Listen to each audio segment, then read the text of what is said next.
Isa ngang simple na cocomelon theme cake tayo for today's video mga kasing-bakes!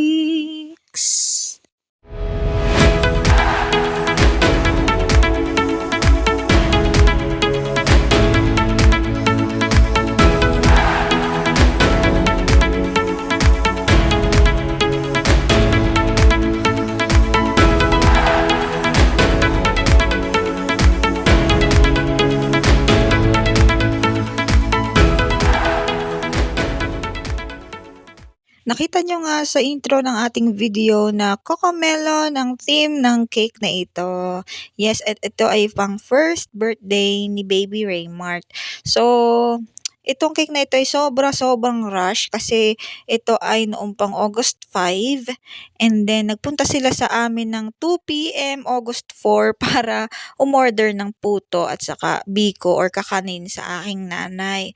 Then, nag-alok din ng kung kailangan ng cake, yun, sinabi ng nanay ko na gumagawa tayo ng customized cake. So, yun, nag-order sila. Hapon na sila nag-confirm kasi nga kailangan ko rin tong i-bake. And, ang bundle na napili nila is yung may 6 pieces cupcakes.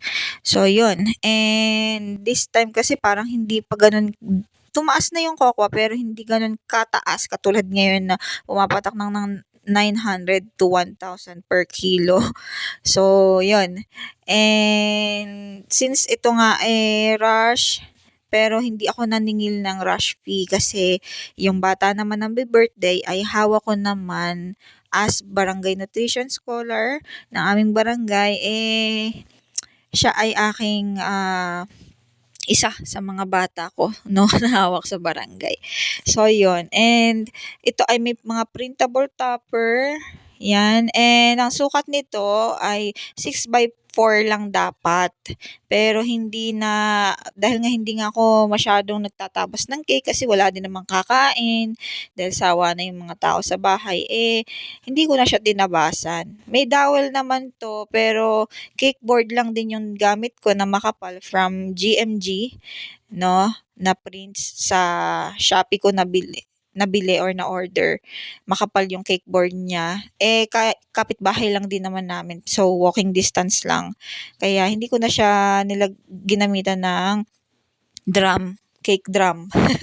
Ano ba, pag nagvo-voice over ako ngayon, parang nakakainis, no? Hindi alam ang sasabihin. And dito, may mga mood kasi tayo na as baker na merong time na pag konting pakinis, okay na. Pero may time din na gusto natin perfect pagpapakinis ng cake.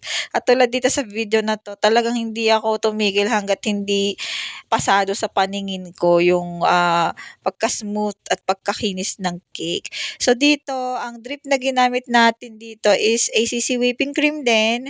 Dagdagan ko lang siya ng Decor It Green para maging dark green yung kulay. And then, microwave lang natin ng 3 to 5 seconds hanggang kuha lang natin yung ganitong consistency na pwedeng pan-drip. So, yon. And, yun nga, printable topper lang. Yan, medyo tumaas ang ating cake. And yun, hanggang ngayon naman available pa yung gantong promo natin or bundle natin sa ating menu. Pero since nga sabi ko nga, depende pa rin talaga sa design, sa mga materials natin gagamitin, and syempre sa location kung ito man ay i-deliver, syempre may additional payment po or charge dun as delivery fee. So, yun. And wala talaga masabi pag nagvo-voice over. Sana kumanta na lang ako, no? So, ito yung 6 pieces cupcakes with printable toppers. So, ginawa ko lang dyan is rosette lang and then tinuso ko lang din yung topper niya na which is ako lang din yung gumawa. And ang sample pala na pinagayahan nito is yung sample na galing kay Lodi Cakes na ganito din yung promo niya. So, yun. Yun lang. Yun lang talaga yung masasabi ko for today's video. At ito po yung final outcome. Salamat mga kasing-bake sa panonood. Sa susunod na videos ulit, please support, like, and share. Salamat!